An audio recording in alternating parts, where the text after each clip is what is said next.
Test.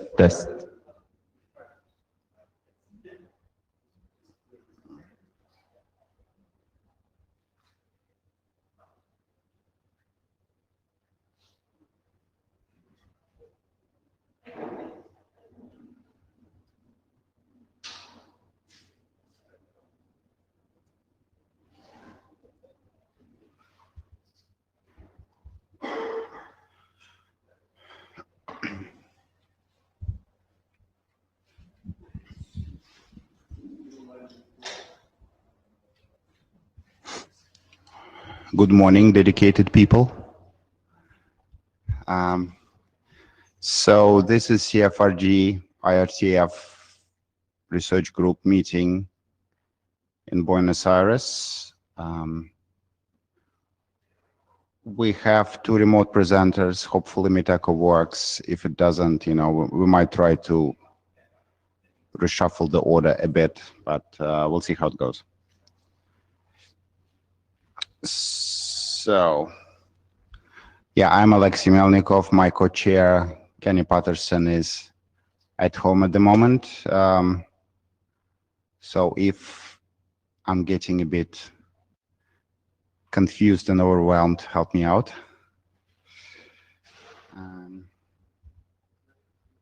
Okay, next one. So we'll talk, I'll show agenda, proposed agenda momentarily. Can you hear me? Yeah?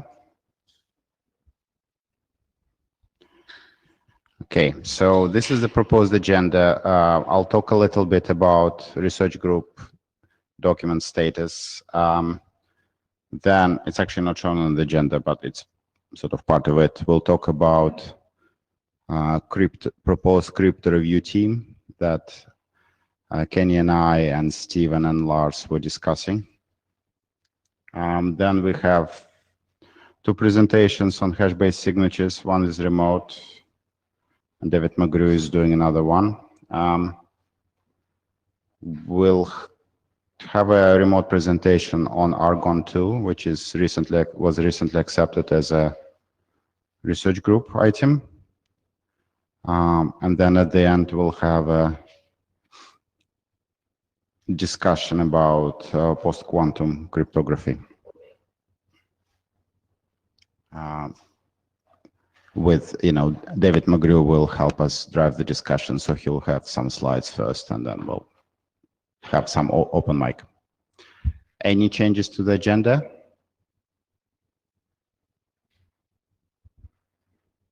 All right. Moving on. We have a note taker. Actually, I forgot one thing. Is anybody in Java, just to relay questions back? Okay, thank you.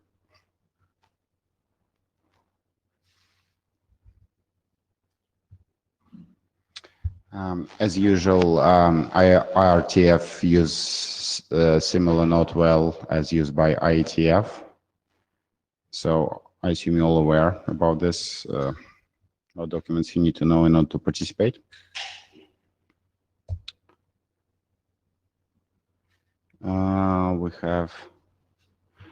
We are not actually, sorry, I should have updated this. I don't think we're using other part this time, but okay.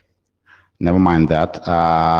We have note taker, we have Miteco, which hopefully works. We have Jabber.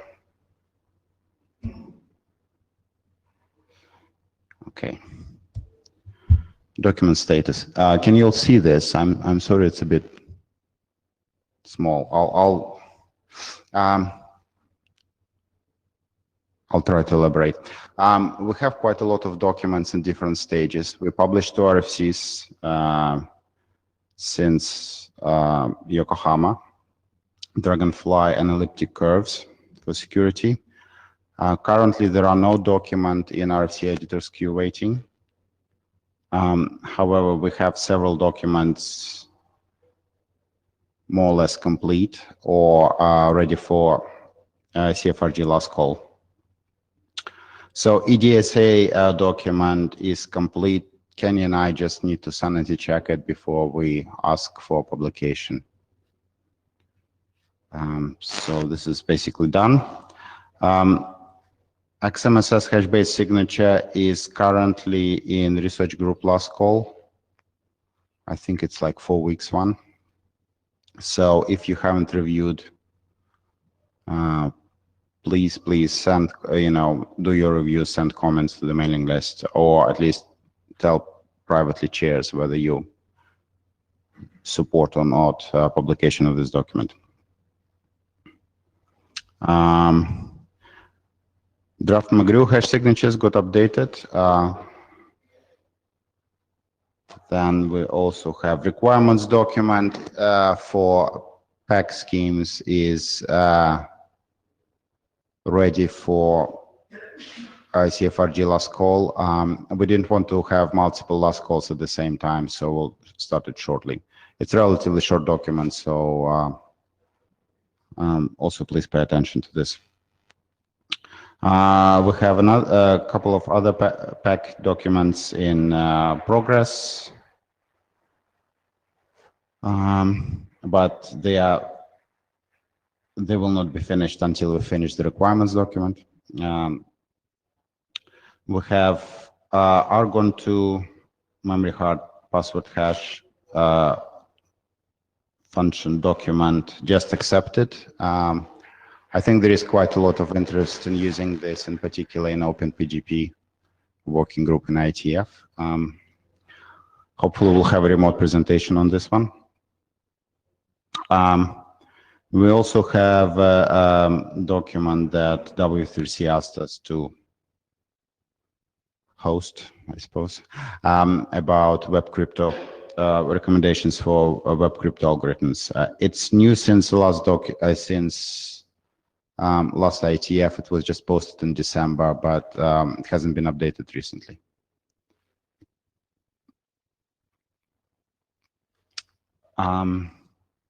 Other things, there is at the moment adoption call for AES GCM SIV. Kenny and I will wrap up discussion shortly and figure out whether it's accepted or not. And another related document is from Paul Hoffman on elliptic curves, is a revision of 1690. I think now that we are mostly done with major elliptic curve work, that's probably a good time to revive it.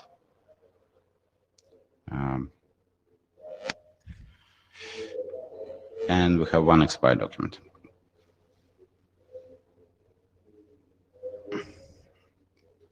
So as you can see, there are quite a lot of, couple of documents nearly, 2 or 3 documents nearly done, some new acceptance calls, and a few documents in progress.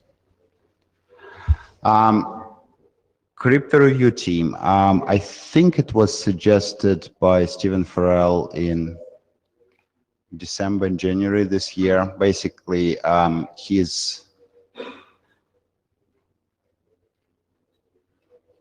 there are different people asking to standardize, publish RFCs for national crypto, and they either go, sometimes Stephen is asked directly, sometimes Cfrg is asked to review them, sometimes they go directly to independent stream editor. And it would be nice to have a team of people who can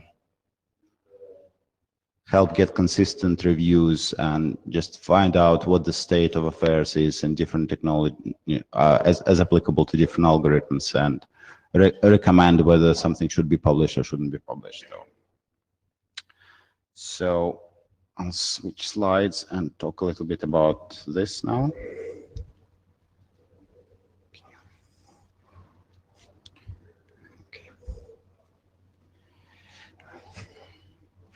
So Kenny and I suggested some sort of a charter of the document. It hasn't been circulated publicly yet, but I'll give you the gist of it.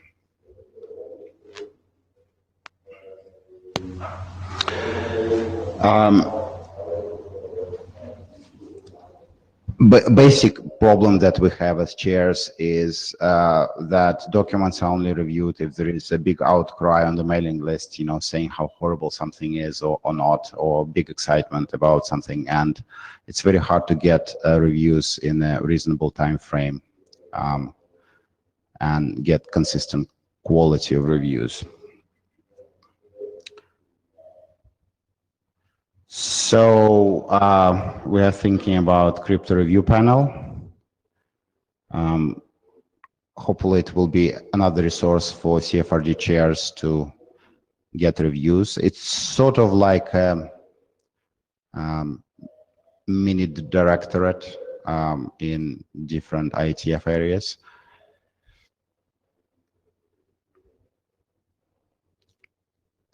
The purpose of the review panel is it's not going to be blocking or binding on CFRG, but so it sort of works like a design team input. It's considered on its own merit.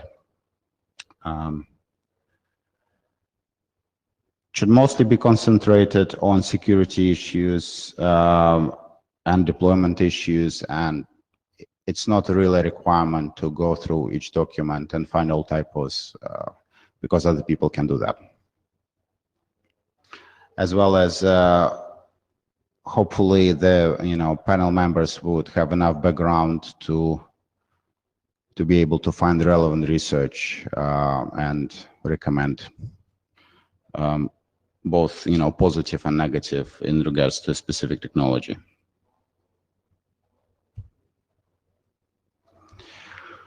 So proposed review process, chairs will pick 1 or 2 people from the panel. Last deadline will be typically 2 to 4 weeks. We might choose a separate secretary just to sort of manage review of documents. I don't think this is going to be a high volume activity, but it might still be a good idea to have a separate secretary. Reviews will be made public on the CFRG mailing lists. Document authors or panel members can identify conflicts of interest if there are any. So if there are any, if anybody is upset about reviews or how certain things were handled, they should appeal to CFRG chairs first, and then, if person is unhappy, escalate it to the IRCF chair.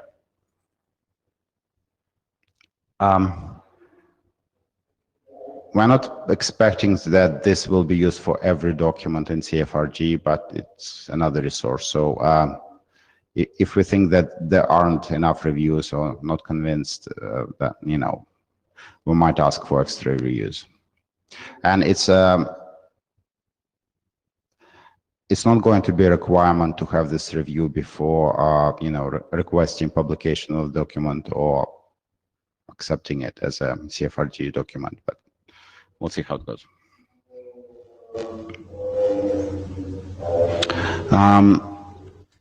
How we are thinking about appointing people, probably 6 to 8 members with relevant background. If we find that we need much more, we'll review this, but it's probably, considering the volume of documents and how many are requested, we'll basically judge the size of the team depending on this. Appointments for 2 years, renewable. We'll try to make sure that there is a balance on the review panel. Self-nominations and nominations are very welcome. Feel free to send Kenny and I emails on this.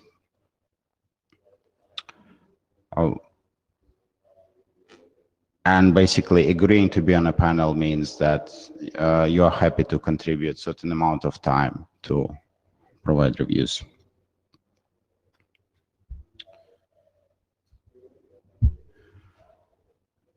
Comments, questions?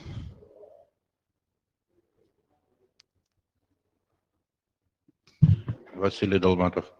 As I have seen at the security area meeting, the original idea was to make some public review for the mandatory to implement algorithms, which this idea is quite good because we having mandatory to implement algorithm, we are stuck to it for several years, and it's very good that it should be enough public review.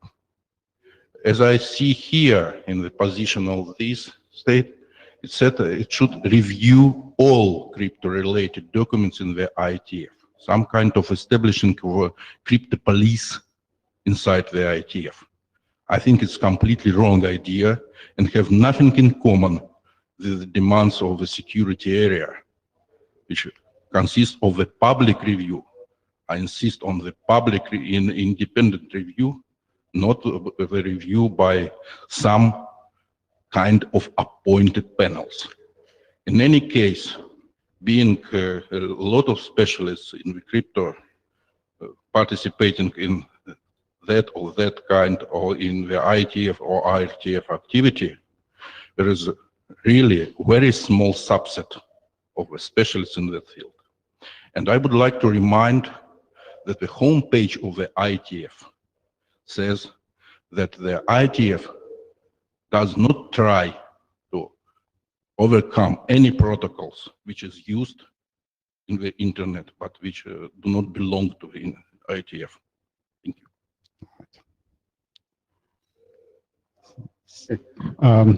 I think I'm to wrap my head around what this is supposed to be. I'd rather look at it as with an example. Suppose somebody comes with a document describing the Kalina cipher, and this is the new national cipher for the Ukrainian government.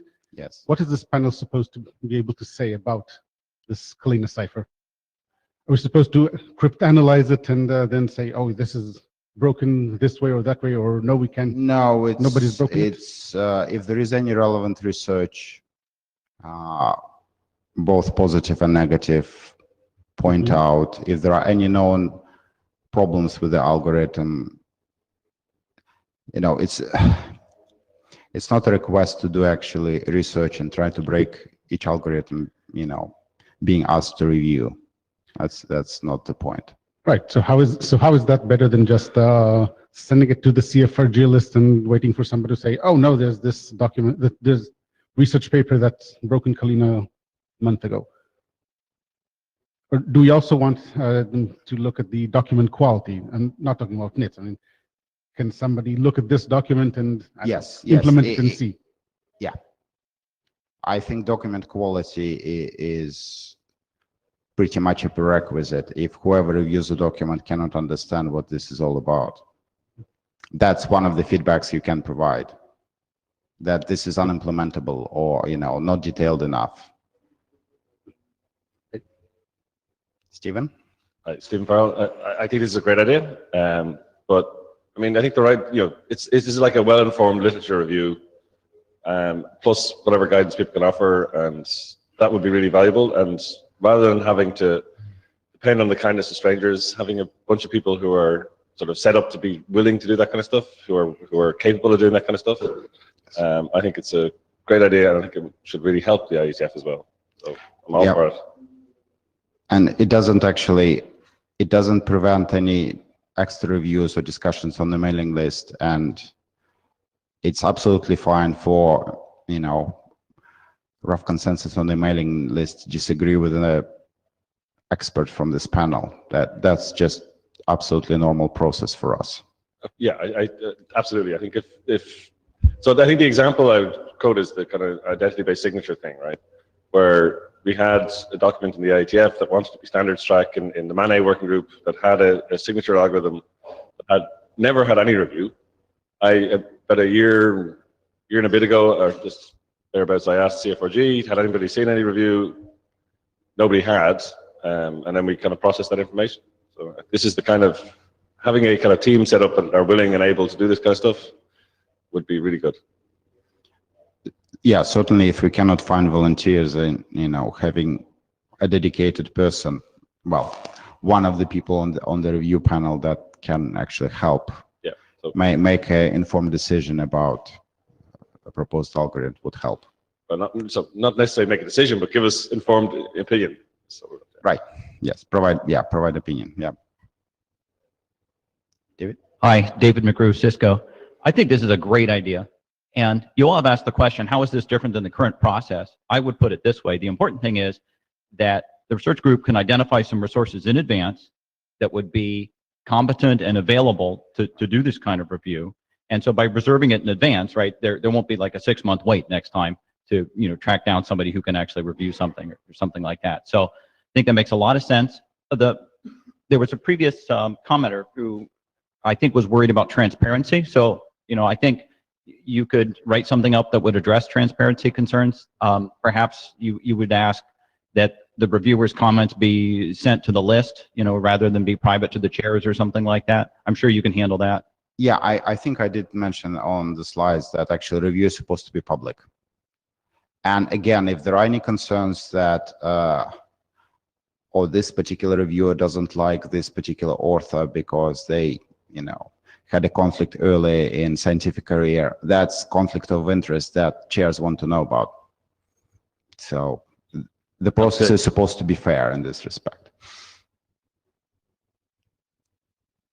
Rich Sauls, yeah, I also think it's a good idea because it seems to me that some really good candidates for this group would be like grad students who have to have a really good current knowledge of the literature. And it would also be, as a secondary effect, we might get more engaged new blood into the IETF and the CFRG. Yeah, strongly in favor. Yes, we're always thinking about, how to trick more people into participating. Yaron Sheffer, I think this is a very good idea. A quick suggestion, since most of the target audience of these reviews are not, do not understand the details of the research and so on, I would suggest that you adopt a more formal way of presenting your findings, more formal than we do in SecDir, where it's ready, not ready, or maybe 3 different levels, so that people can get a feel after a few reviews of how one algorithm, one choice compares to another. Something like level of research done or level of review, outside review, high, medium, low, level of best practices used in this, whatever, high, medium, low, stuff like that. Okay, can you send an email to chairs just to remind? I'm not entirely sure how the format might look like, but I think having something uniform would probably help if we can come up with something. Okay, I'll try. Right.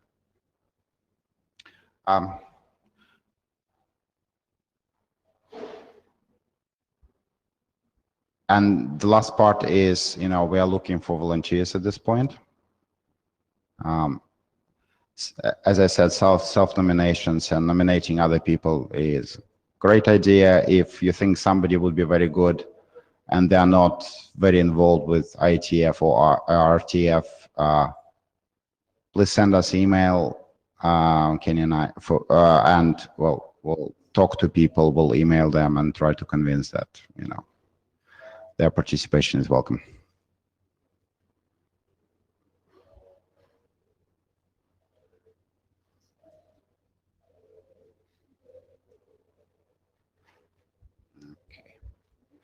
Yeah, channeling Derek, I guess Derek Atkins, probably. You can probably coordinate with the SecDir chair, Stera, I believe, is right here in the room, for samples of the SecDir process plus template format. Yes.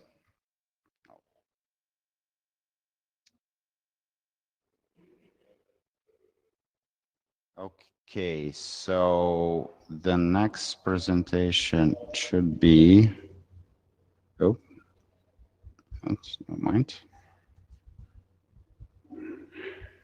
So the next presentation is XMSS. Andreas, are you, can you try to use Miteco again?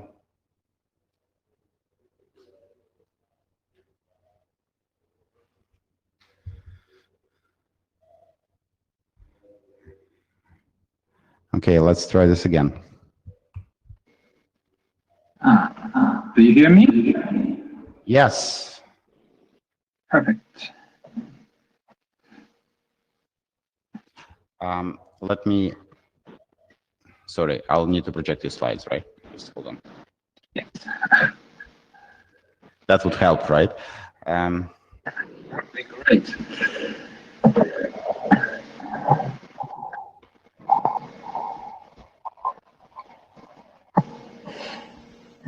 Okay. So I want to talk about the status of our draft on hash-based signatures. And so we made two, besides some small changes, two bigger changes for the last version, and we considered it kind of finished from our side.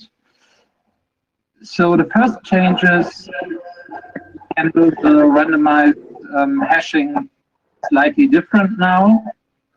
The reason is that if you use standard randomized hashing, then an attacker, after seeing Q signatures, only has to find one pair RM, so randomness and message, such that the hash of this randomness and message matches one of the previously observed hashes. So this means security degrades over time. That's not a big issue if you choose the hash function output size very large, but if you consider quantum attacks, then this can give you already a recognizable decrease of the security. As we've got a stateful speed to put in, this gives you kind of a, so the attacks do not work that way, so you don't have security. And, you can put this one. Yeah, I think it's kind of intuitive, so everybody decide which. Okay, next. The second change is we've got a addressing scheme which we use to pseudo-randomly generate bits and bit masks for every hash function call. And in version 2, the fields were crossing byte and word boundaries. This is kind of annoying for the implementers. So it was really a pain to implement this, and hence for 3 we redesigned the addresses such that they respect the byte order and also word boundaries where it's possible. So we've got one field with 40 bits that cannot fit. Next. So what I already sent over the list, we've got a few comments that we would like to discuss today and would like to get feedback on. So the first thing is the instantiation, which was already discussed on the mailing list, and I will give some details on these in a second. Some first issues on the addressing scheme, then the generation of randomness for the message hash, and we had some minor comments which I will not discuss now. Next. Next. Next. So we propose 2 instantiations in the draft. So one implementation using SHA-2 256 and SHA-20, and one using SHA-2 512. The first one is for a post-quantum security level of 128-bit, and the second one for 256-bit quantum security. Now, on the mailing list, the discussion started if we should add SHA-3 parameter sets. And this also for us raised the discussion, how many mandatory sets do we need? Is it actually enough to have one mandatory set and add some optional instantiations? So we also thought about making SHA-2512 optional. And there were comments about SHA-256 or the pure SHA-2 implementation because of the code size and also because they SHA-220 is not so far. Okay, next.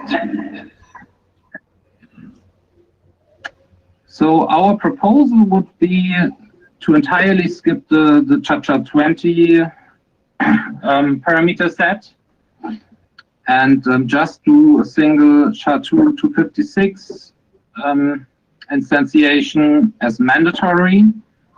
So here we would replace the SHA-20 by a simplified HMAC construction. So just pre-panned the padded key. We're dealing with fixed size inputs. We would keep the SHA-2512 parameter set as optional. And we would add the SHA-3 parameter set for 256 and 512-bit outputs. There is a proposal by Van Asch and Damon, and they propose to use Shake 128 and okay, next. So for the we've got this issue that parameter set, because we have to address the every tree in a hypertree construction. And currently we've got which is not enough if we to do a follow-up draft of things. The problem is that the address space is costed, and we need bigger addresses to support bigger tree indices, which also prevents cha-cha for the key and bit mask generation, because there we only got 6 that we can use for the addresses. So that would be another reason to remove the cha-cha parameter sets. Next. So our proposal is consistent with the previous one, to remove the SHA-20 instantiation, then increase the address length to 32 bytes, and then sufficient space to increase the size. Next.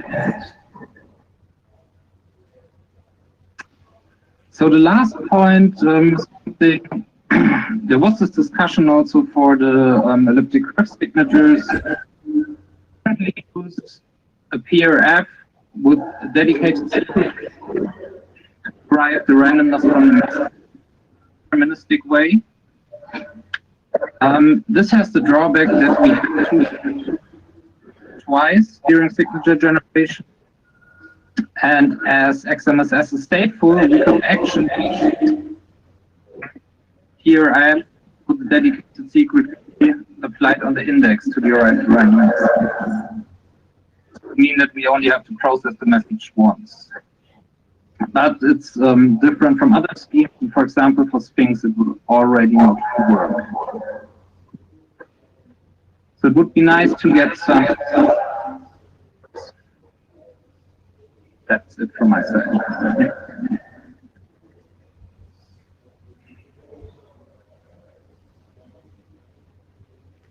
Right. Questions, comments? So I think this is still in Cfrg last call, but if you haven't read the document, now is a good time. It's a very good time. It's a bit late, but it's still a good time. Right. Thank you, Andres. Thanks.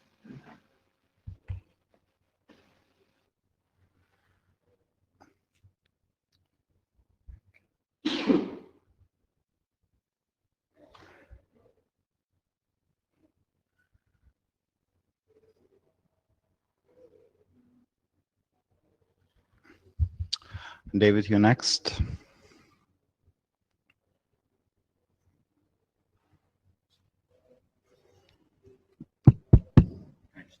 Yeah. Or there, it's up to you. You can just, This is okay. yeah, it's, if you are here, you better stay in the box. I have to stay in the box? Yes. Oh my God. They heard about it. Hi, I'm David McGrew, and I'm going to be giving a presentation on state management in hash-based signatures. And essentially, so, XMSS is a great example of a good hash-based signature scheme. And what I'm going to be talking about is some joint work with Panos, Scott, Stefan, Denis, and Johannes. And our work focuses on how to implement a hash-based signature scheme in a secure way. So we're more focused on system security than the crypto theory, right? So we assume the mathematicians have blessed our scheme, but that there might be some implementation pitfalls, and we want to help the implementers avoid those. Next slide, please. So a quick review. So this is a good way to think about hash-based signature schemes. They start with a one-time signature scheme, right? A one-time signature scheme can sign exactly one message, right? So it's not very interesting. But, Ralph Merkle showed back in '79, hey, we could use a tree, and, the public key would be associated with the root, and the messages will be associated with the leaves, and now we can sign lots of messages. Like in this example, 1,000, but typically, you might go up to 1,000,000.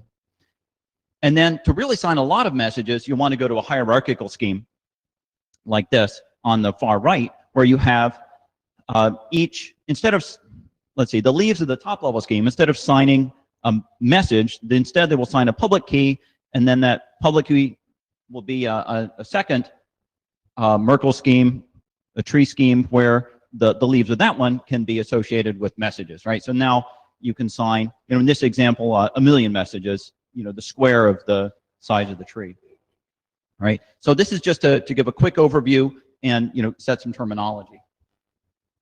Next one. Okay, so when you're signing with a hash-based signature scheme, the private key evolves in time, right? In the sense that there's a one-time signature private key associated with every leaf in one of these trees.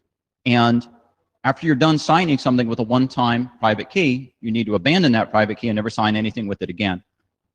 So here are the implications on your private key state management, right? So suppose you're, oh, I'm not allowed to leave the box. No, it's all right. That's right. That's okay. So here we have a processor that's going to do our signing, and it has to read the key from memory, and then after it's signed this message, it needs to write out the, increment the number. So it needs to never use that key again, so it's got to write to non-volatile storage the fact that, it's used the key. It's got to, delete it, increment a counter, something like that. There's a state synchronization issue no matter how you implement this thing. And so it's got to, send this message to non-volatile memory. Well, there's probably going to be, if you implement this in a conventional operating system, say, and we want to design standards that could be adopted broadly, so we need to consider that there's going to be somebody who's never heard of cryptography before who gets handed a spec and has to implement it. So we're trying to design for the general implementation case. There might be a file system cache in the middle, and there might be a disk cache, right? A little bit of memory on the disk, so that when you think you've written to the actual physical media, you haven't. You've just written to the RAM on the physical media, and if the power goes out, it might not actually be written. And notice the synchronization delay here, right? So if you actually go to all the trouble to say, I'm going to mount a device without a file system, and I'm going to disable the HD param, caching. So I'm actually writing directly to the media. Well, you do this, your synchronization delay is going to get big, right? Because all that caching was in there to avoid that. So this potentially puts performance and security in tension. Next one, please.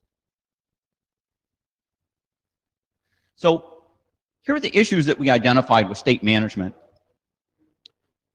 So first of all, the synchronization delay that I just mentioned affects performance. But what about a synchronization failure? Like, if you wrote the private key and it got to the disk cache, but it never got written to the hard disk and the power fails, right? That'd be an example of a synchronization failure. So that's a security issue potentially, but at least it's testable in an implementation, right? This is the kind of thing that somebody can hand you an implementation you could test to see if it has that problem. And that's pretty much an implementation problem. We feel it's probably possible to implement things and, with good techniques, with good practices, we'll avoid that. On to some bigger issues, and apologies, but the formatting got all screwed up when I handed in PowerPoint instead of PDFs. That was a mistake on my part. So the formatting doesn't line up here. Non-volatile cloning is a security issue that's not testable.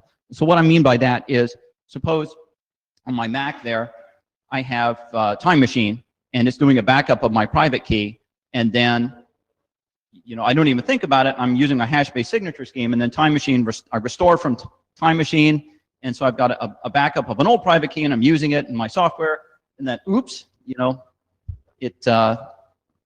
I would double use a one-time signature key and totally blow the security warranty on that. So that would be a serious problem.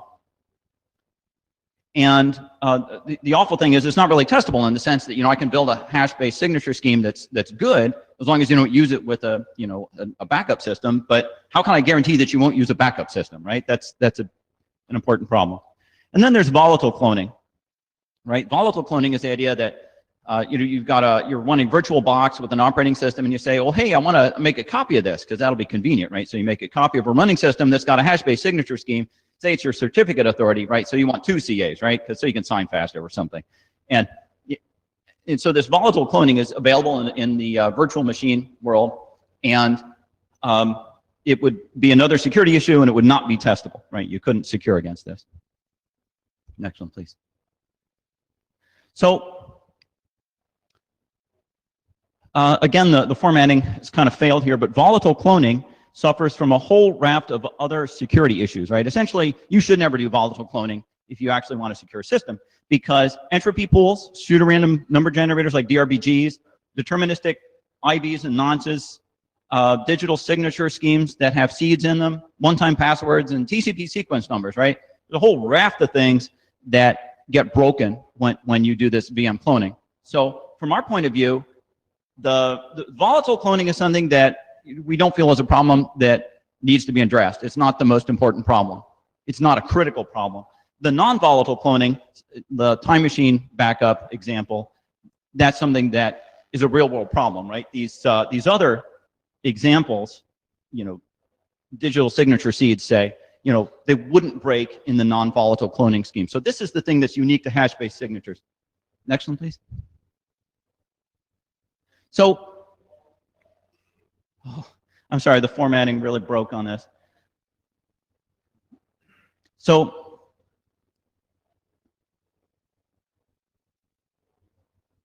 we introduce a new operation that's called state reservation to address this problem.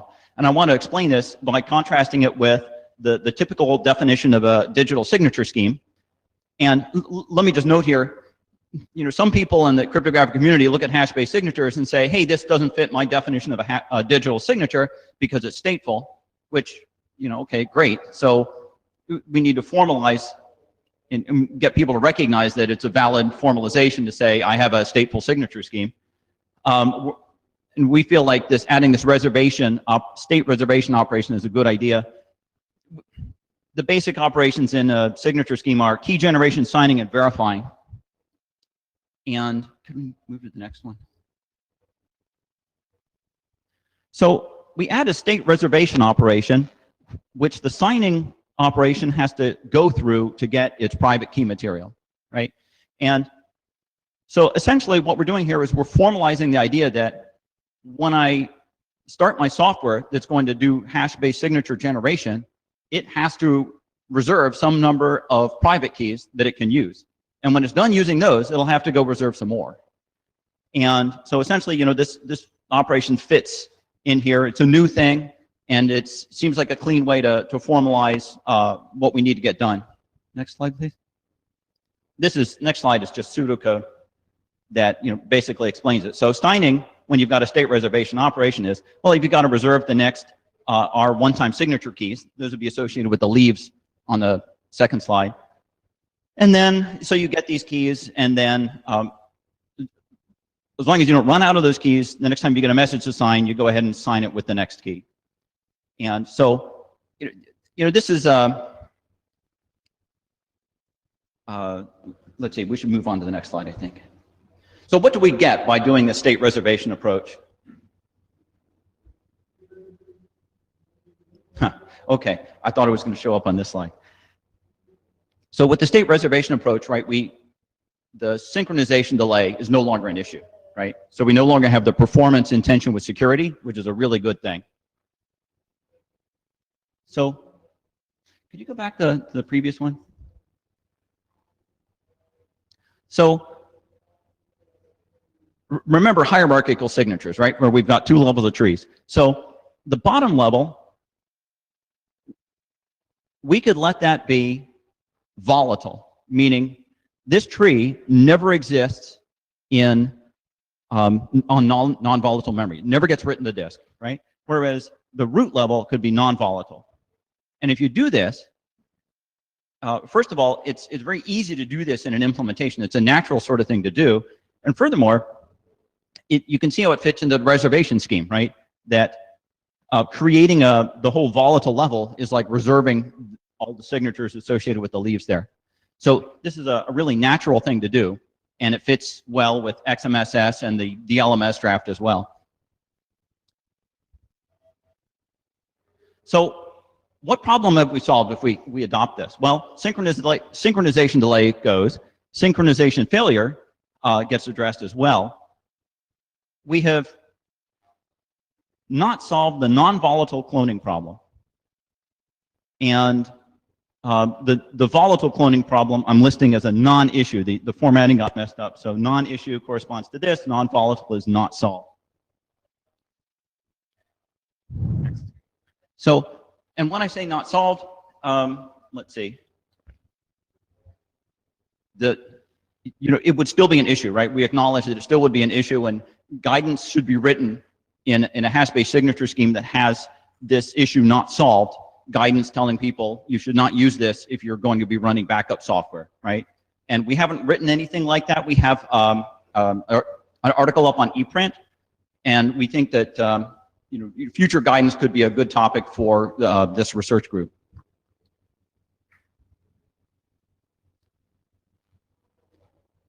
So if you totally wanted to make this problem go away, right, the one not solved thing on the previous slide, you could go to a stateless hash-based signature scheme. And there is one, Sphinx, and it's got big signatures and slower signing times, but it doesn't have this issue, right? So I think a number of people have identified, well, hey, I'd rather have an HBS scheme that has no issues, so maybe I should go stateless.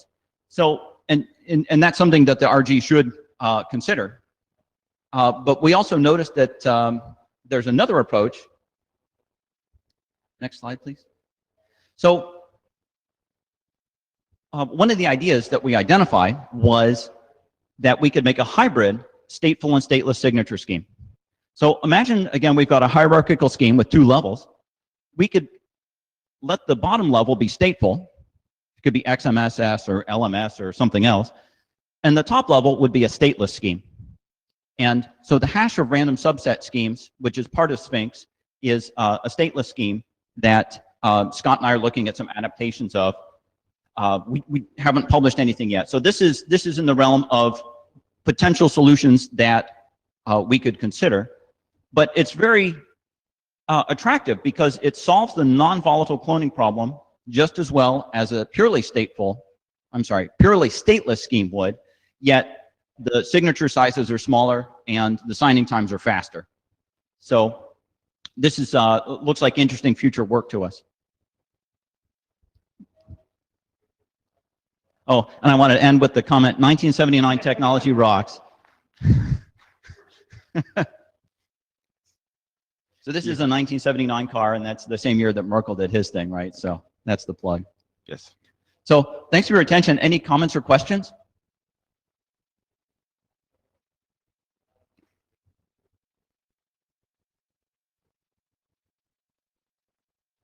Okay, thank you.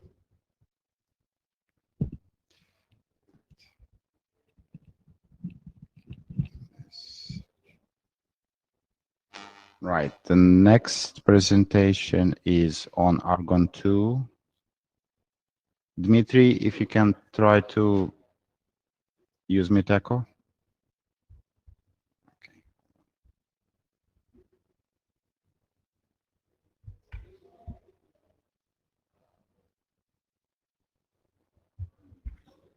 Okay, try to talk. Yes, I'm ready to talk. So slides on your part.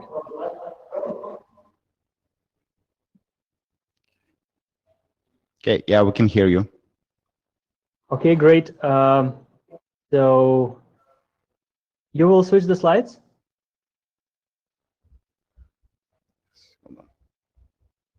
Yeah, sorry, I was in the middle of your slide. So, yeah. Okay. So hello, everyone. I'm gonna make a short presentation about our recent design, Argon 2. It's a new hash function with untrivial properties, which aims primarily for password hashing and for cryptocurrencies. And I think the password hashing will be the major application, but we'll see. So the next slide. Yeah, so first a bit about the motivation, why we need a separate hash function for passwords. You'll know that when you log into a server, it usually selects some sort of a hash function, generates a unique salt per user, and stores a salted password. We'll omit the key here, and stores the hashed password together with the username. The problem is that the password files are often leaked unencrypted, and since the passwords often have low entropy, it's possible to run a dictionary attack and to crack those passwords rather quickly.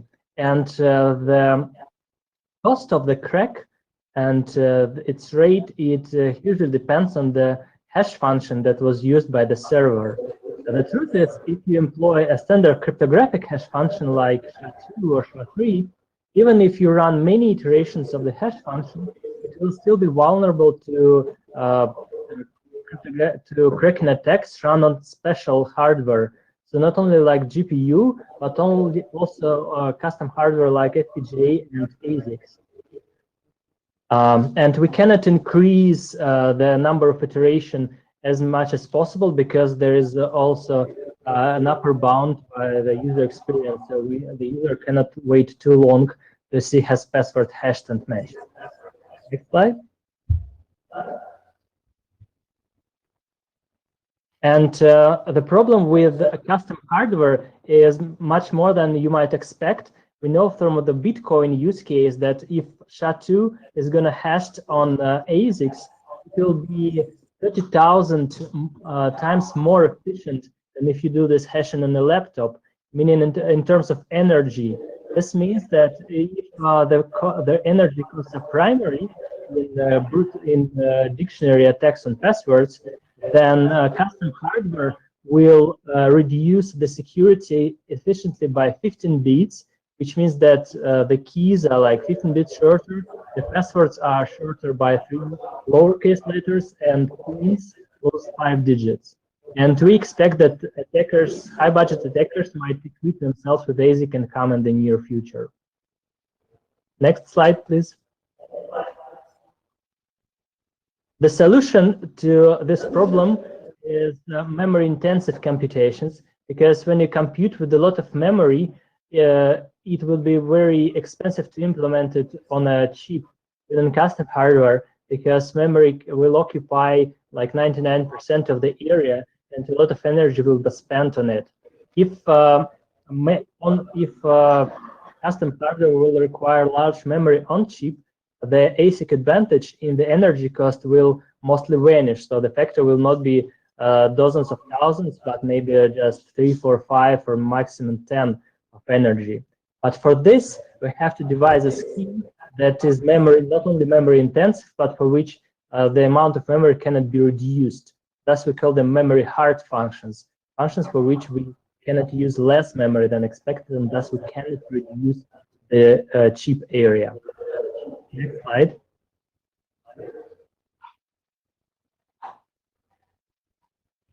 So one of recent solutions for this, which is claimed to be memory hard and recently proved to be so, is the design script, which was due to Colin Percival. It was designed in 2009. It's also in consideration as a draft. It's memory intensive, but has several problems in usage and analysis.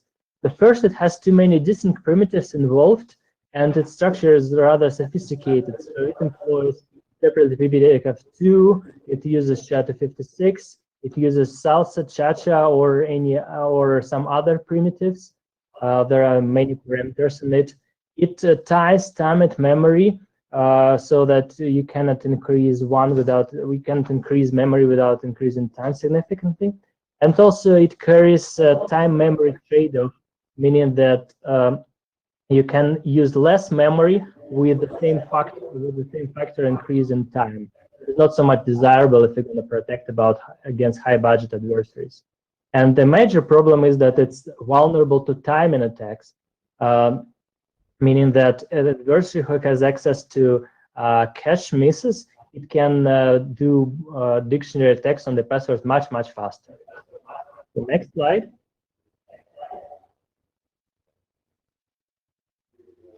So in response to it, the password hashing competition ran for 2 years, and it listed as requirements a method of cracking cost per password on many platforms, tunable time and memory parameters, and security against the time-space trade-offs. And I did also side channel protection and tunable parallelism. After out of 24 submissions, 9 were finalists, and there was 1 winner. And the winner is Argon 2. I'm promoting in this slide, and I'll try to explain why it satisfies all the requirements and why it's easy and welcome to use. Next slide, please. And another one. Okay, so I will present Argon 2 on a picture. So you see here on the left, then the password, salt, and context, which on this picture incorporates possibly a secret key and maybe some associated data. They are first processed by a hash function based now on Blake2B, so it's almost essentially Blake2B, this function H. Then we fill parallel lane memory, and this is a tunable parameter, how many lanes per memory we have. And after that, we fill the memory block-wise, so that for each block of memory which we want to previous block and block from the memory, maybe from this lane, maybe from that lane, synchronized 4 times, and override the memory as many times as needed. The function that produces the block size is based on 32-bit multiplication, so it's not custom version. An important thing here is there are 2 variants, Argon 2D and Argon 2I. A bit more secure against time-space trade-off that can be used with 1 pass over the memory in a very secure way. But the problem is, since it takes memory data dependent fashion, and that is vulnerable to cache timing attack. Argon 2I doesn't use any cache information, so there is no data dependent cache misses, and it's thus more recommended for passwords, but you need at least 2 or 3 passes over memory to do it securely. Both versions support arbitrary level of parallelism, and it can be very fast.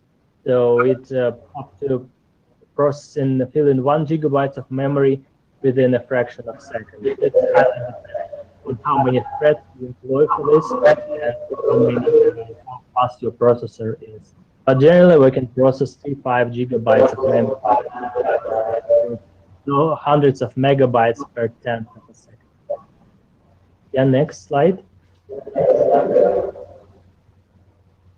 Important technical details include a wide range of passwords from 0 to 232 bytes. The salt can be any length from 1 byte. We require username, but of course we cannot guarantee yes, they must. The context useful so far, but any associated data can be username name or timestamps or whatever, but it's important to remember it and store it together with the salt arbitrary. A key on this picture is part of the secret key to hash a password, so you don't have to you can just use the key as a we do not currently support keys longer than 32 bytes, but it's entirely possible. And parallelism can be very large, up to 24 lanes, and thus as many threads. But you can use fewer threads on the hardware than just use your threads sequentially. Next slide, please.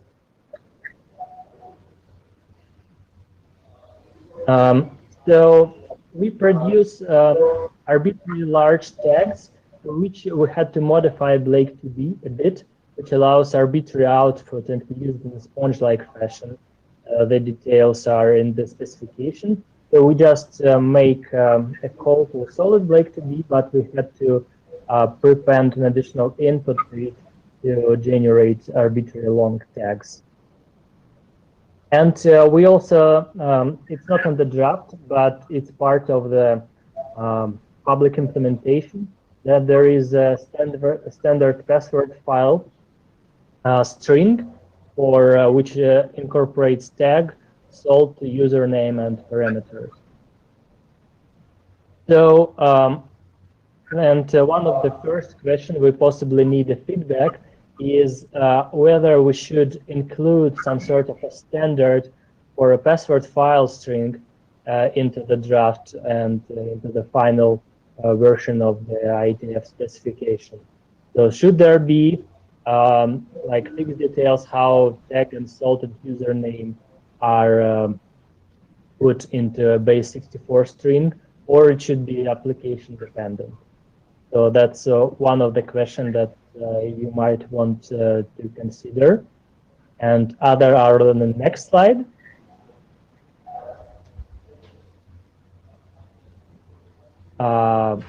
Okay, so before others, so there was recently a tweet of, yeah, the slide is fine. So there was recently a tweak.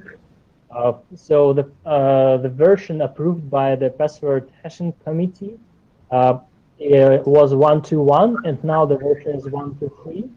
So some of the differences are not critical, like a total amount of memory and the different way to use pseudo-random data.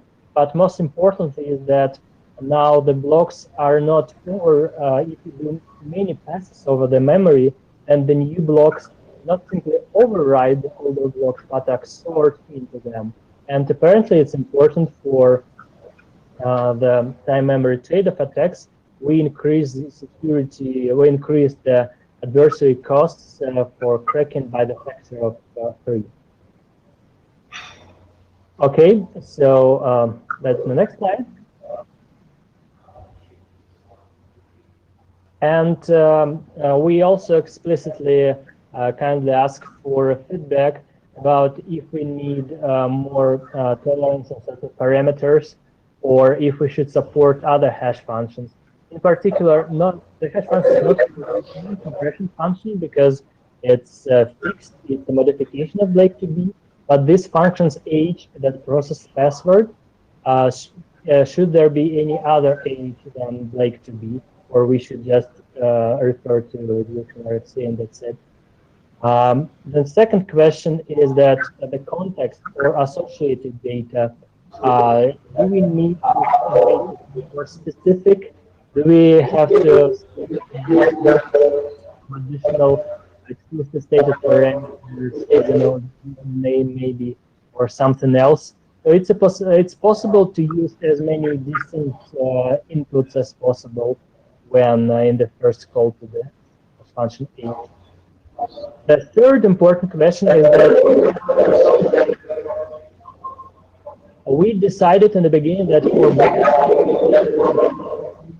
to use short salts because of high repetition likelihood, but maybe there is strong need to have shorter salts in some I don't know, legacy systems forever. So please, if there is a concern, we would be ready to address it. And final question is, currently password hashing is recommended for Argon 2i, and because Argon 2b has data-dependent memory access, and thus on side channel vulnerable contexts, the passwords are not properly protected. So the question is, should we restrict password hashing to Argon 2i data-dependent? And what is the next slide? Yeah, okay. So there is some extra material that is available, I think, to everyone who attends, and feel free to go over it and to our specification or the website or the implementation. But you can go back one slide to ask questions or suggest some useful feedback so that we make correction by the next time. Okay. Thank you. Any questions? Any questions, comments for Dmitry? Hi, David McGrew, Cisco. So first of all, thanks for bringing this work to the internet community. I do have a question. If we use a hash function other than Blake, does that mean that the compression function from Blake would still be used internally? Yes. Because it's not anymore an original compression function. It's like one round of Blake, and we added multiplications there, so it's not anymore a round of Blake. And yeah, it more or less has to stay. We could try, so we are okay with any 1024-bit wide permutation. And we took it just for Blake to be because it exists there. But if there is another wide permutation, we might consider it. We could also take several rounds of permutation from SHA-3, I think, and adapt it for other block sizes, though I think it will be a bit slower. So I anticipate that the people will say, I already have SHA-2, SHA-3 around, so I'd like to reuse that. And so, which is the motivation for the question. Somebody trying to reuse as much code as they already have. So if the SHA-3 compression function worked, I think that might be interesting to people. The thing is, if we use SHA-3, it will probably be 3-4 times slower, and that's less secure. That's our biggest concern. We took Blake because it parallelizes well and provides very fast speed. We expect that with SHA-3 it will be way slower.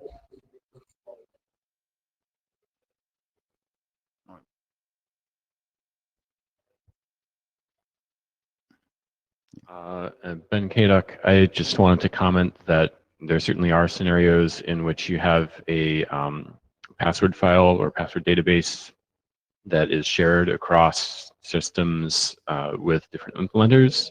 And so that would be some reasoning to support standardizing a password file string. You mean already existing standardized string? Yes. Well, so I don't know that there's an existing standard for like the Argon hashes, but there are existing systems that share password files between like Linux and Solaris or something like that. Mm-hmm. Thank you. Hi, Stephen Farrell. Again, can I echo Dave's thanks for bringing this work to the IETF.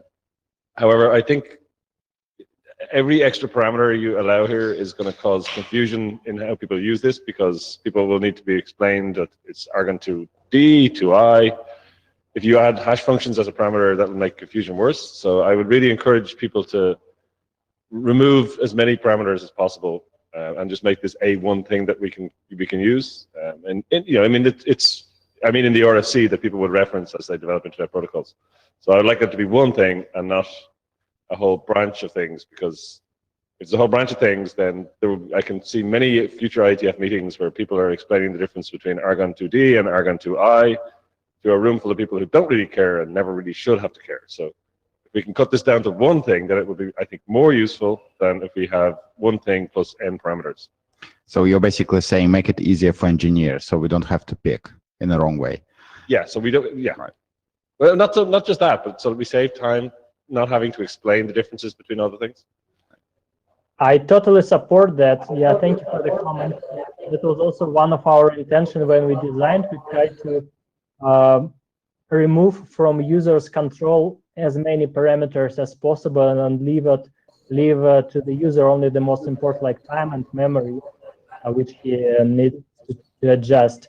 And we would totally agree that single hash function and single password hashing function might work better, and we would agree to saying explicitly that password hashing must be with Argon 2I, and Argon 2D is better left for cryptocurrencies, for example.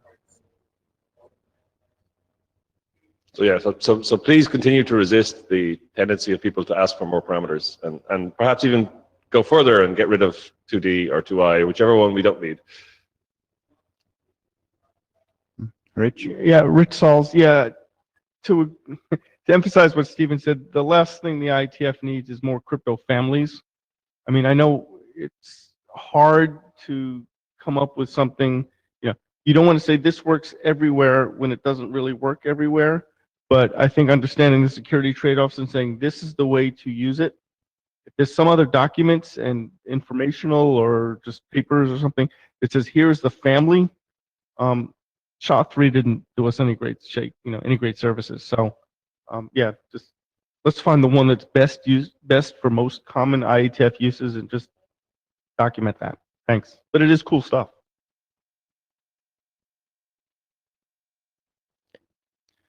Thank you very much, Dmitry. Thank you. Thank you for helping me present it.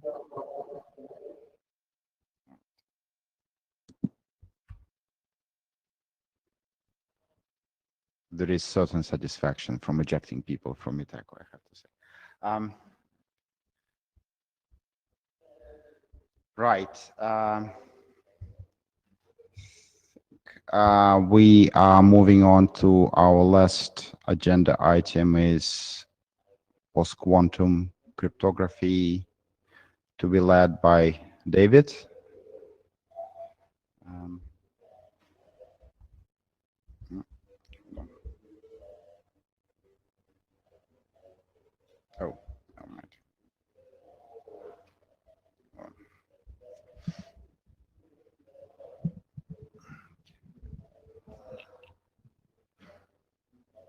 So this is a discussion, right? I have prepared slides and I'm the facilitator, but I hope this is interactive.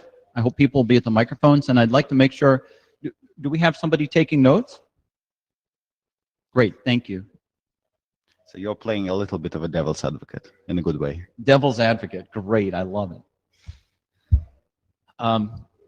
So the disclaimer on these slides, the intent is to facilitate a discussion. They don't represent an official position. And I wanted to put these on the slides just so that, if they get quoted, that Alexei won't get blamed, that it's got something crazy on there. It's all Kenny's fault, is right. Don't know if he's listening, but we'll send him the bill. So the hash-based signature work that you saw earlier is motivated by post-quantum security. And in other words, the need to build crypto algorithms that would be secure even if somebody builds a quantum computer. And there are a number of people in the world that are starting to take this seriously due to some changed guidance from the National Security Agency around long-term security requirements. And there's been renewed interest in quantum computing. There's been hundreds of millions of dollars over the last 2 or 3 years thrown at building quantum computers. So,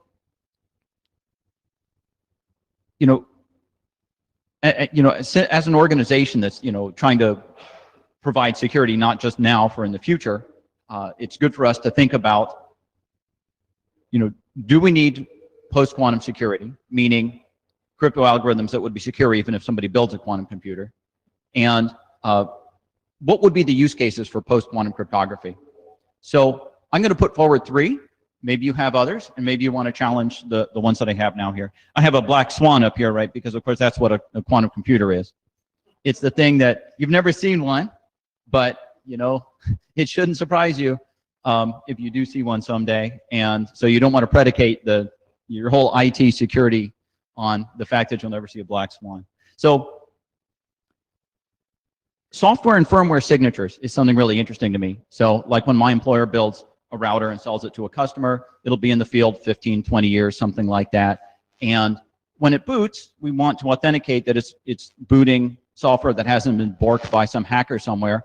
So this software or firmware signatures is a case where we need to build a bootloader, which is not going to be crypto agile, and we need to put a signature method in there. So being post-quantum secure makes a lot of sense, right? Because, you know, literally there's, you know, I've talked to a customer that's had a router that hasn't been rebooted since '98. You know, maybe there's older ones than that, right? So of course it hasn't been upgraded since 1998. So you can see the trend there.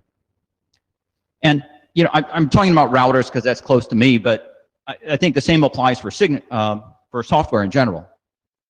That, you know, for an operating system, you could use if you're signing software, you probably want long-term security. You have more crypto agility in a software environment than you do in a hardware environment, but still long-term security is a good thing. And the hash-based signatures that we talked about before today also meet that. But anyway, you know, I'm talking too much. I'd love to hear from other people. Does this use case make sense to people? See 2 nods. Okay. So long-term confidentiality, the idea here is resist store now, break later attacks. That is, you know, you're communicating with somebody and, you know, somebody else stores that, you know, on their hard disk, and they wait 5 or 10 years until somebody builds a quantum computer, and then they say, oh, hey, you know, I stored this 10 years ago. Could you break it for me? And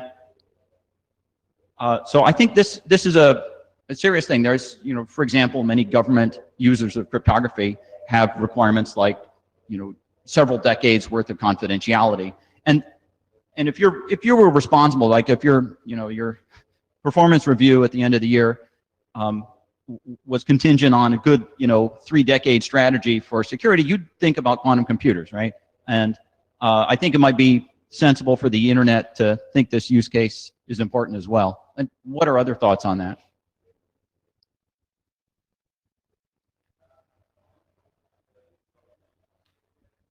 Rose. So for firmware signatures or any sort of hardware root of trust, something like a TPM or SGX, I don't expect the hardware to last long enough that this will be an issue.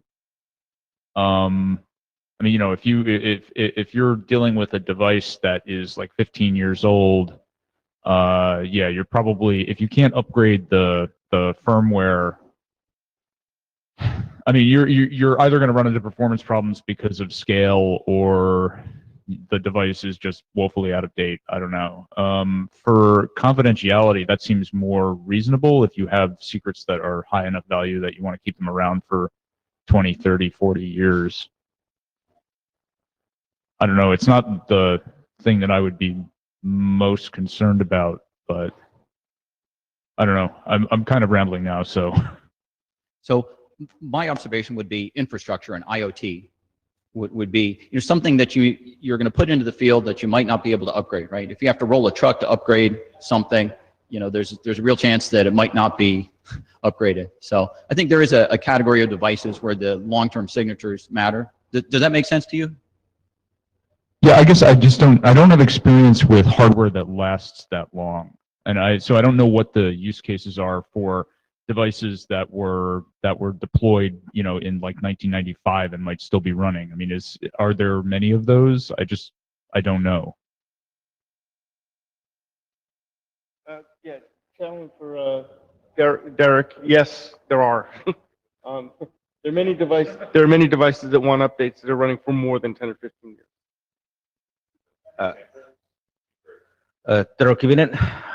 I think the software firmware up signatures it's not really issue in that sense, because there is devices that run very long time. Most of these devices, when I have been talking with some IoT or factory, make factory automation, they say they never ever update anything. When they install this system, the system is installed. They don't want to make a in case something goes wrong with the firmware update, the whole factory might stop. That would cost them huge amounts of money. They don't do that unless somebody really breaks the whole factory and then they update stuff. But I mean, they don't do firmware updates. And I don't think even if they do that, they don't do that automatically, which means that there's always manual step, somebody going and okay, now I'm going to do firmware update. Every time you firmware update your or update your Mac or iPad or something like that, you manually approve it. And if you have heard that yes, the signature method that is used in that device is broken because the quantum computers, you're probably going to use some external verification methods to verify that the firmware you are going to download is already secure. So you actually download it on a PC, verify there with the hash-based signatures, and it's okay, and then you load it with the serial cable to the actual device and not using the automatic update over the net. So the software firmware is a bit different than, as I said, in IoT devices. Most of the the devices might be there a long time. The company who made them and provided the firmware updates is probably already disappeared a couple of years ago. And so there's no way to get a firmware update. So if you're ever going to get firmware updates, it's very rare. So the devices are already broken anyway. So there's actually no point of trying to protect them because they are broken anyway. The long-term confidentiality, yes, that's something that is important. I think there is a in normal personal use, there's very little thing that is something that doesn't leak out anyway. There is, of course, something, but I think it's much bigger issue in some kind of in corporate environments where the Panama leaks happens, and you would like to not to have this information leaking out, even if it's 20 years, 30 years old. But in my home computer, it's a bit different. Yes, there have been annoying things to leak out, but nothing life-threatening or something like that. Andres says there are places that you can't just go replace the hardware. Think satellites. And Derek says there are techniques to perform software updates when the update is verifiable that can be rolled back if the update fails. I like the satellites. I'll go update one. This is DKG. So I'm definitely a fan of thinking about this for the long-term confidentiality case. To add one more problem to the software firmware signatures, I mean, I have no objection if we want to talk about that, but another reason why that maybe is not quite so important is that if we're talking about this as a signature scheme that will be used for 20 years in the future, the implication then is that there is no intermediate signed firmware that is known to be buggy that could be attacked, right? The theory here is an attacker takes a signed piece of firmware and tries to install this on a device to take control of it, right? Well, one of the ways that you defend against that is you make sure that it can only install signed firmware. But if the chances that over the course of 20 years, there have been no signed firmware updates that have known bugs in them is close to nil. And so if you have an attacker who, cares enough to attack a device, they just have to record all of the signed firmware updates that are available, and then they can go back and install a version that is a buggy one.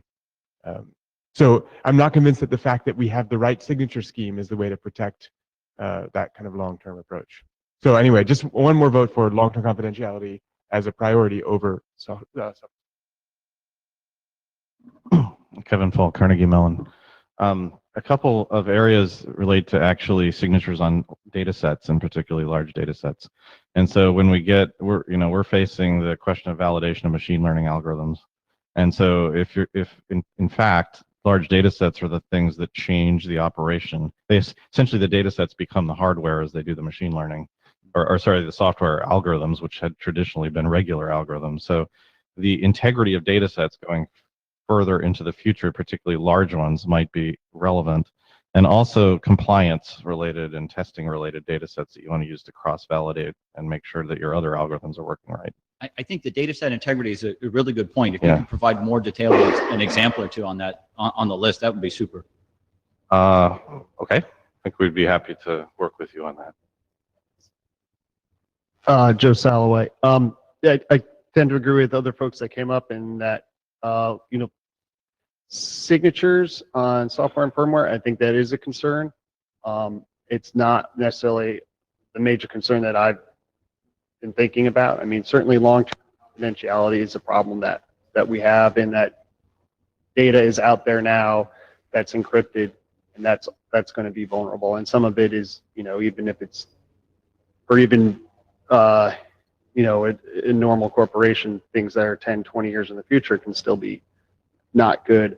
I think there are issues also with data set integrity, particular in auditing cases.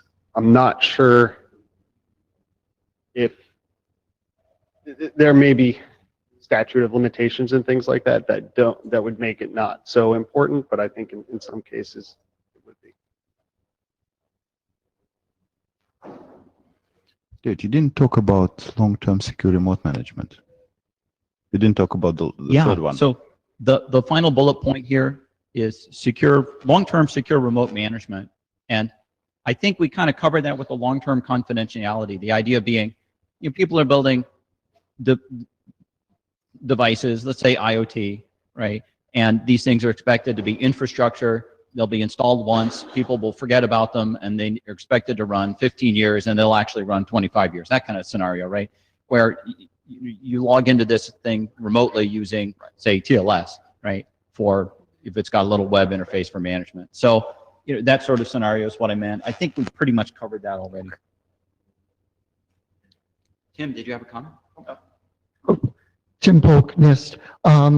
I just wanted to comment that I think these are great use cases. I'm all for working on post-quantum crypto and people starting to deploy it in the places where they need to. What I would caution, though, is that people remember that wherever possible, we still are going to need crypto agility, because the ultimate black swan actually isn't the quantum computer. It's the quantum families of quantum algorithms that haven't been discovered yet.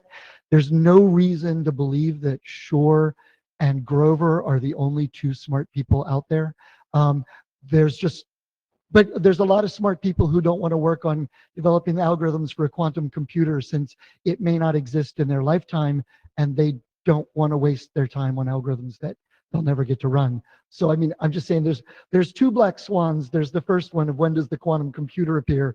And then there's the one of, and what is it good for that we don't know about? So where, you know, I wouldn't want people to say, oh, I'm doing post-quantum crypto, I'm done.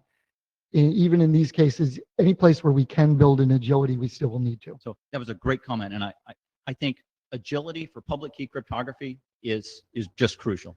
Yep. Philhan Baker Komodo. I think it's also worth considering our past experience of computational breaks with DES.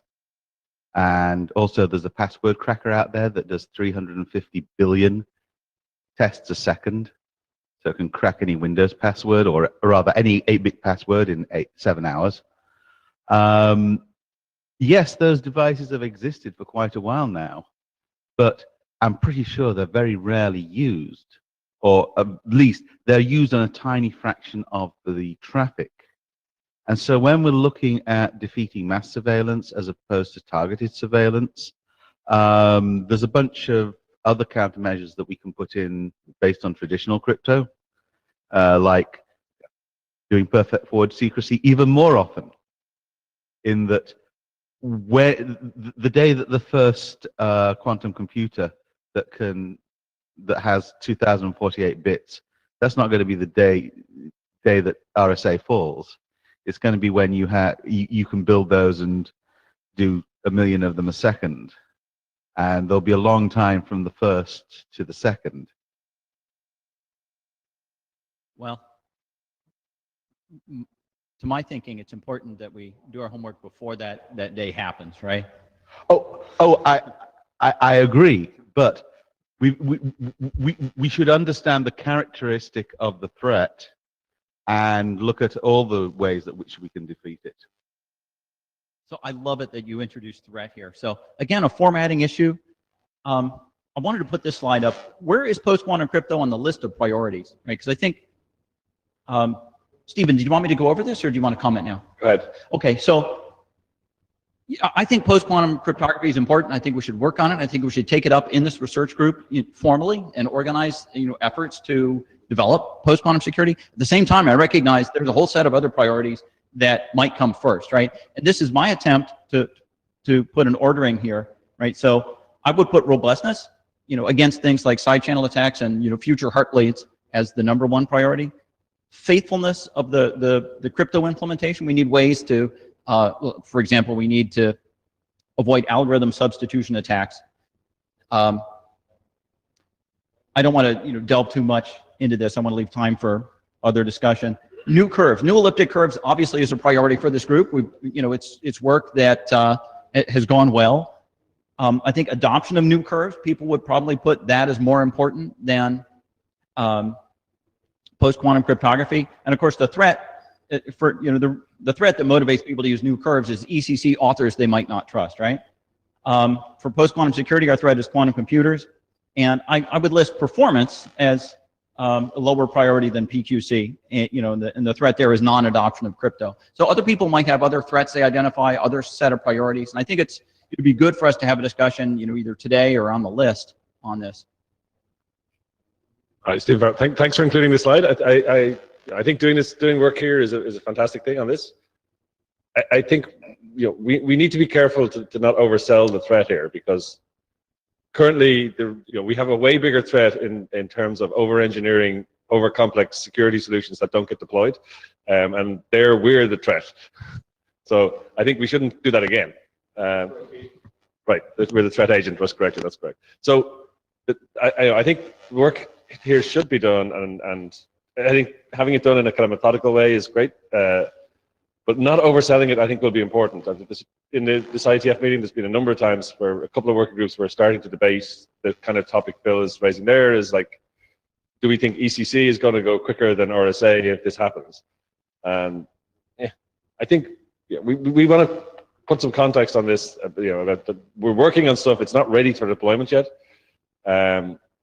But the bigger threat we have right now is the non-adoption of security technologies because they're over complex, and I do see a danger that we make that worse by working on post-quantum. Makes sense. This is DKG. I want to echo that, but actually say we also face a threat from overly complex security technologies that are deployed. We've seen a number of instances in the last year of the fact of having too many options that we don't know how to adequately turn off has caused problems, whether that's logjam or the Blankenbacher attacks on RSA key exchange versus the ECDSA, I mean, there's just like ECDHE, the fact of adding additional complexity that does get deployed is also an issue. So we really need to be careful about overdoing it. So I totally agree with the comments on, when I said robustness, I had in mind the sort of things that you were describing. I agree those should be a main priority, right? That's a bigger threat than a quantum computer. Yeah, and this is Joe Salloway. I think just kind of continuing in with that vein, it's that ability to be agile, right? And so that we can actually sunset the things that are bad. And so I think that falls into your robustness, faithfulness. I think that could probably be expanded a little bit, because there's also, concepts of verifiability. How do I know that my implementations are actually doing the right thing, not doing things they're not supposed to do? Some of that, is things that maybe we can work on. Some of it is maybe more of an implementation issue, but those sorts of things are becoming more and more important. Stephen Powell again. So I think as well as work on algorithms, I think there is a useful piece of work, and maybe Cfrg is a good place to have it done if possible, is, if we assume that the properties of certain ciphers change, so we get giant key sizes or, key generation times become radically different, I think there's a good bit of work to be done to say, what is the impact of that on internet protocols? independent of, I think you could do that work independent of thinking about quantum computers. If your key sizes get gigantic, what protocols break? It's kind of a little bit boring, but I think it would be very valuable if we knew that. And then as the IETF is working on the next generation of this, that, or the other, we could take that into consideration and allow for fragmentation where it's needed or whatever. I think that analysis would be really important. Russ Housley. Hi, Dave. If you take kind of the cross product of this slide and the previous slide, I think it's important to think about what we need to do if a quantum computer were come to pass or be more visible on the horizon. And your previous slide talked about signing firmware and software. And so I think if we were to focus in terms of quantum resistance on, say, hash-based signatures, so that we can sign things in the face of RSA or ECDSA falling, then we have a way to deploy the replacement algorithms in all of those cases. Whereas right now, everybody's software signed with RSA. If it falls, we have no way to deploy new software with any kind of confidence that the right software was actually loaded. That's an excellent point. I would say it this way, that if you're relying on agility to protect you in the future, you'd better have a post-quantum secure method to assure that your agility updates are secure. This is DKG. So one of the areas of maybe academic clarity that I would love to see, and maybe the answer is very easy, and that's why I haven't been able to find anybody to say it, because it seems too simple to write a paper for, but I would like to see a very clear statement about how we can mix post-quantum with existing crypto, particularly for the long-term confidentiality case, that is no worse than the existing crypto should the post-quantum turn out to be bunk. So it seems like there's a pretty straightforward solution to that to me, but I haven't seen any academic analysis of it, and I would be very happy to have somebody who's a actual cryptographer, unlike myself, say that this is an okay way to do this kind of mixing.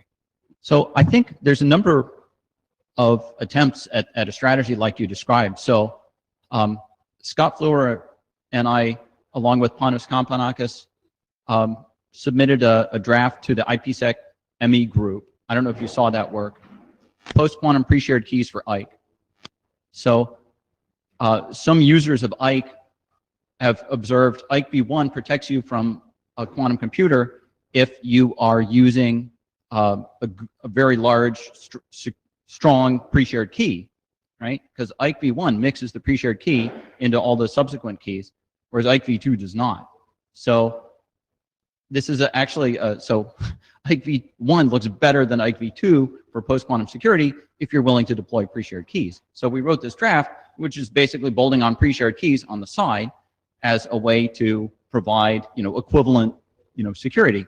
But I think, a number of people have told me, wow, this is a great approach, but it's really not a free lunch. And to harp on this a little bit, right? So that draft it's kind of complex. And the reason is because we wanted to have a scheme that provided identity hiding that would be comparable to IKE v2, right? We wanted to not make IKE v2's other security worse.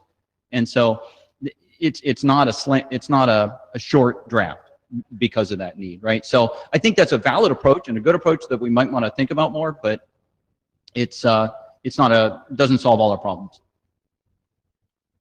I'd like to following up on Russ's comment, which was, I think that we need to distinguish between post-quantum cryptography, that is drop-in replacement for RSA and Diffie-Hellman and all that stuff, which is really great. But even if you came to me with a perfect algorithm today, it's going to be 10 years before I have confidence in it, because I have to wait until other people have been. So I'd like to distinguish that approach from post-quantum architecture, where in addition to hash signatures, we've also got hash chains, and blockchain has some really interesting properties. As soon as you put something in a blockchain, the work factor goes up from 0 to infinity for breaking it for a forgery, for backdating it. And the other thing is Kerberos. If what I'm going to be doing in the mesh is, as soon as every time I give out an SMIME cert, I'm going to be giving people a Kerberos ticket that connects up to my connects up to my service. And the thing there is, I'm not going to use it immediately, but if I ever needed to, if RSA fell, I would at least have the bootstrap that would allow me to deploy stuff that's interesting, and I can use that ticket as an authenticator. I am Debbie Cooley from NSA. So to get back to the intermediate solution idea, right? So today you've got RSA and ECC. In the near-term future, you can move to perhaps mixing in a pre-shared key to hedge your bets, right?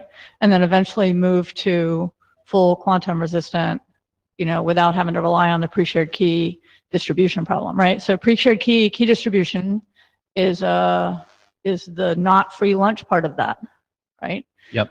So the trick, we hear a lot about pre-shared key being talked about to use for authentication. So the problem there is you're talking about a pre-shared key that's just between you and me and not between anybody else if you want to use it for authentication, right? Makes the key distribution piece of that really very difficult. If you could allow a pre-shared key for a small community so that it's not providing authentication for you, but just providing protection from the quantum computer threat, then you may, it may be easier, right? So you can reduce the problem space of distributing pre-shared key, right? So pre-shared key is a great idea. Distributing it sucks. And always has, exactly. And always will, right? So I think there's an opportunity to design a easier to implement and deploy solution that gives you what you want and minimizes the distribution problem. So I agree with everything you've said. I want to understand more the opportunity that you see. Is this around the post-quantum pre-shared key as being a distinct thing from a pre-shared key only authentication and IKE? Yeah. So why can't you use Sounds a good. pre-shared key not for authentication, but for the confidentiality part of it? So perhaps you use ECDHE as your, the piece that changes all the time, and then you mix in a pre-shared key on top of it that's community-based. And so you get, as long as that community is not too big, right? Here's the trick, right? As long as the community is not too big and everybody doesn't have that key, you can use it to help protect you in that community. So instead of using it for authentication, which is typically where we see it, when we see pre-shared key mixed in, normally it's in the authentication area, right? But instead to mix it in to use for confidentiality instead of for integrity. Sounds good. Instead of for authentication. So for authentication, right, is real time. So it should stand the longest, right? Because it has to be done, it's not a store and decrypt later issue. So you may be able to get away with a public key system longer for authentication. So just an idea, not a little half-baked, I'm afraid, maybe. I'm sure we'll be pointing that out soon, but just an idea. Thanks.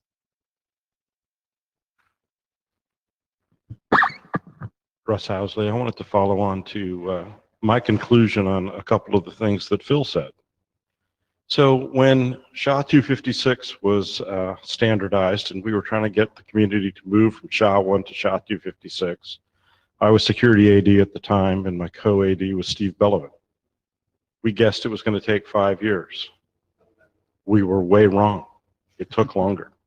And so if we're going to get a quantum safe signature algorithm out there and actually deployed, we need to get it going now. We can't wait. Otherwise, the event horizon will be right on us and will be time to deploy and we will just miss the window. So let's get on with it. Thanks. DKG. So Deb Cooley's proposal of a pre-shared key that's shared among a community, I'm not sure how much that actually solves the difficulty of distribution issue, because it seems like it would. Well, no, but I think it actually raises a whole different set of interesting difficulties of distribution, right?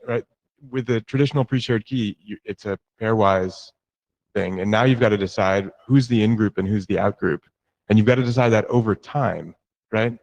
For confidentiality, this question is not just like, can I keep this secret so that only myself and the peer know? But now you've got to know that this group of entities with whom I have shared this key, they are all always going to be on my side, and none of I mean, it changes the it seems like that gives us a whole new set of problems beyond the traditional.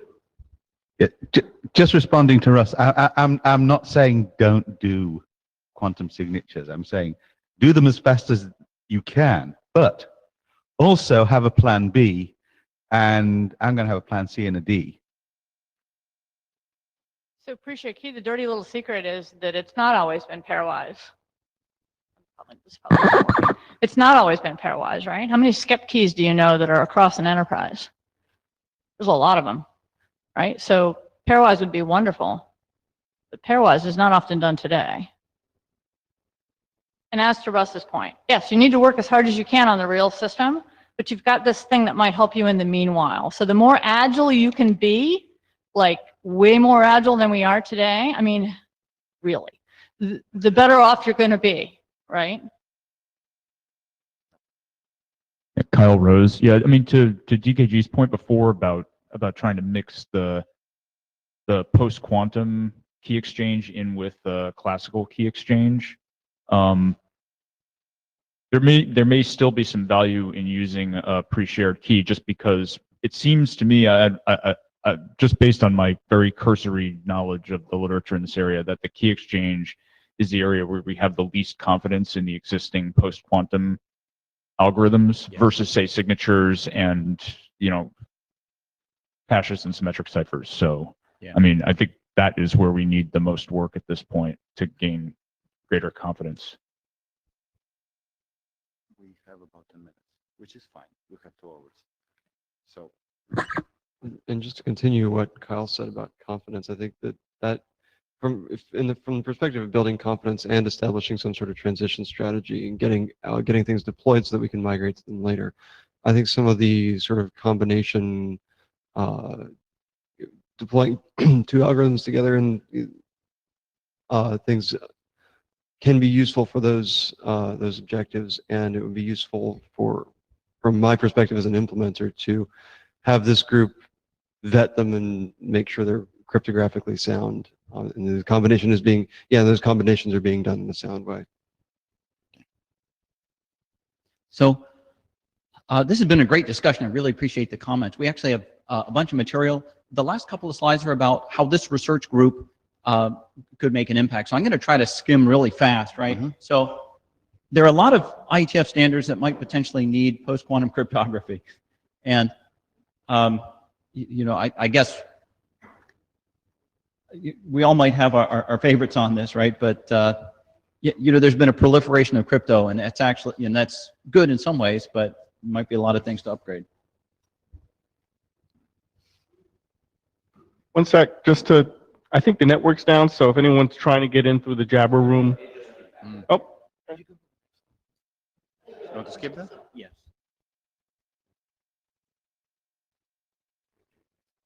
We talked a little. Bit. So,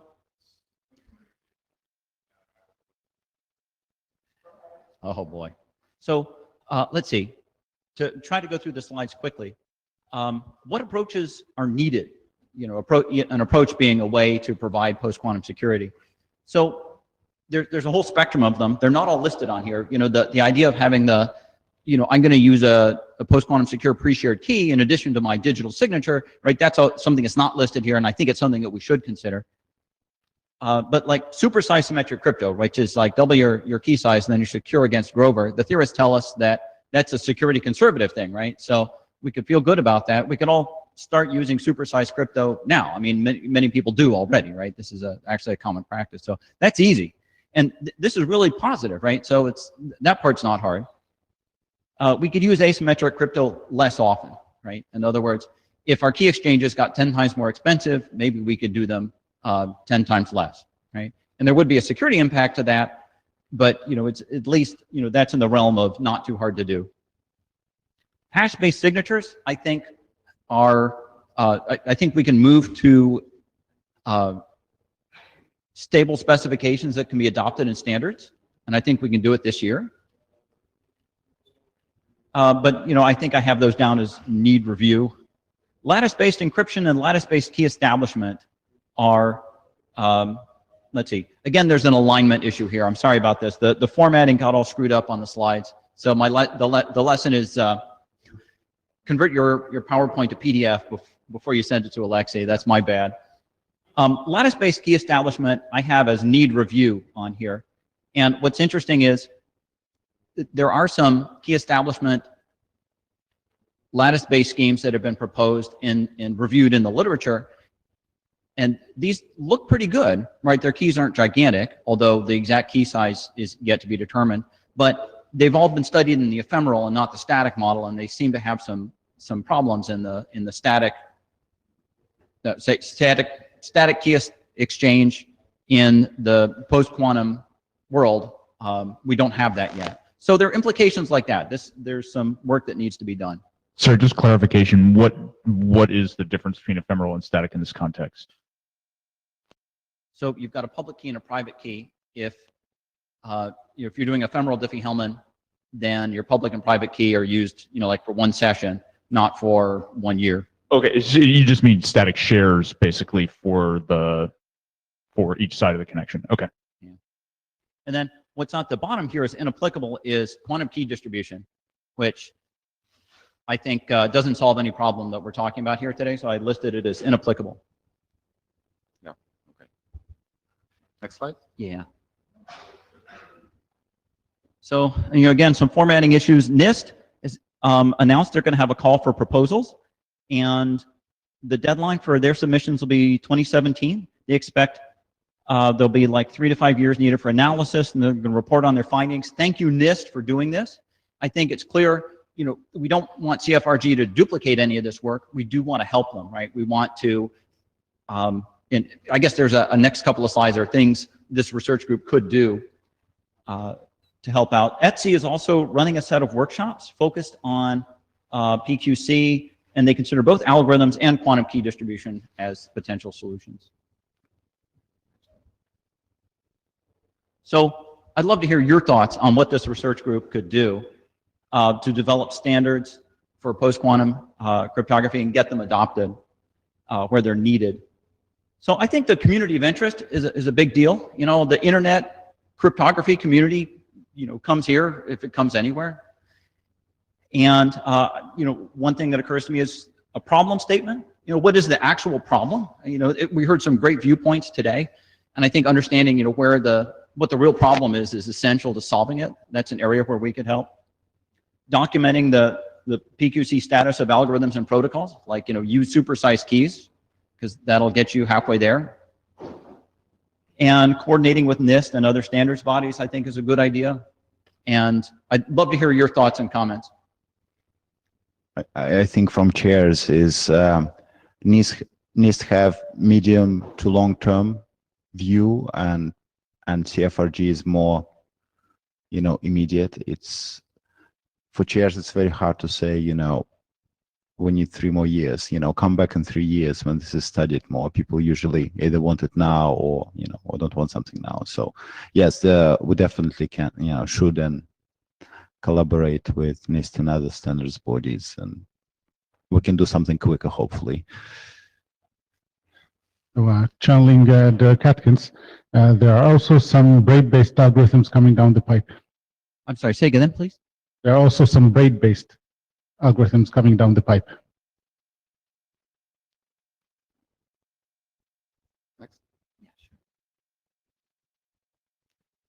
Then this, the last slide is, how can CFRG help with the adoption in standards, right? And I think it would be good for us to, develop a problem statement and perhaps an approach, right? Because, people, when working groups come to CFRG, like you said, they want to know, what should I do now? They want a solution. They don't want a problem. Right. And I think a recommendation like symmetric should be supersized, and asymmetric, you should be agile, right? I mean, some recommendation like that would be a great thing to to put into a draft or an RFC. Okay. Review of standards and, spreading awareness, right? I think that's a role we have here, that people out at this venue but outside this room, have a lot less understanding than we do. And channeling Andreas, many PQC algorithms allow for different trade-offs. Cfrg IETF could collect performance requirements. Yeah, performance requirements are good, and key size. I skipped over the slide on, what are barriers to adoption.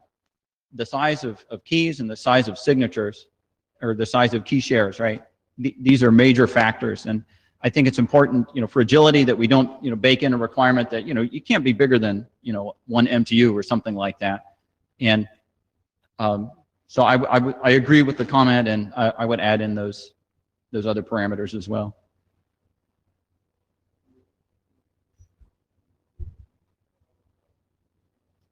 Stephen Farrell. So I think something that Cfrg or the cryptographic community could do as well is to improve our confidence that we're not adding another pile of crap into something already that's fairly fragile. So I think demonstrating implementations of these things that are robust would be very useful. I really have a fear that part of what we're going to do here is scare people into implementing things that are not as good as what they already had. So I think we need to work against that and try and make sure that that doesn't happen, hopefully. Because yourself, as soon as at the point where we sort of get people to take this seriously, they all want to run out and do the latest thing, and they might do it badly. So I think helping to make sure that the implementations are there, available across many platforms, robust, interoperate, without necessarily being for a particular protocol, having that demonstration would be useful. And maybe that's not all Cfrg, but from the cryptographic community, I think it would help. Hackathon? No, I think this only happens over time. I think it's not good enough to do a weekend. Yes. Yeah.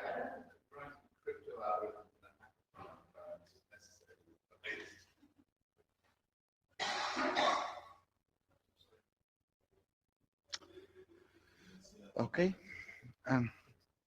Thank you very much. I think we are actually out of time, and I originally expected us to finish half an hour early, but I think that was very useful discussion overall. So thank you for coming. Can you send blue sheets back to me, and see you next time.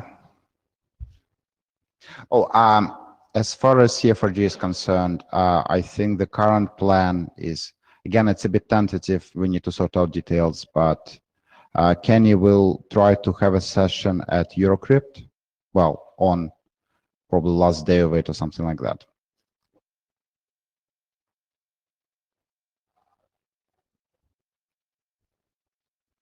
Thank you.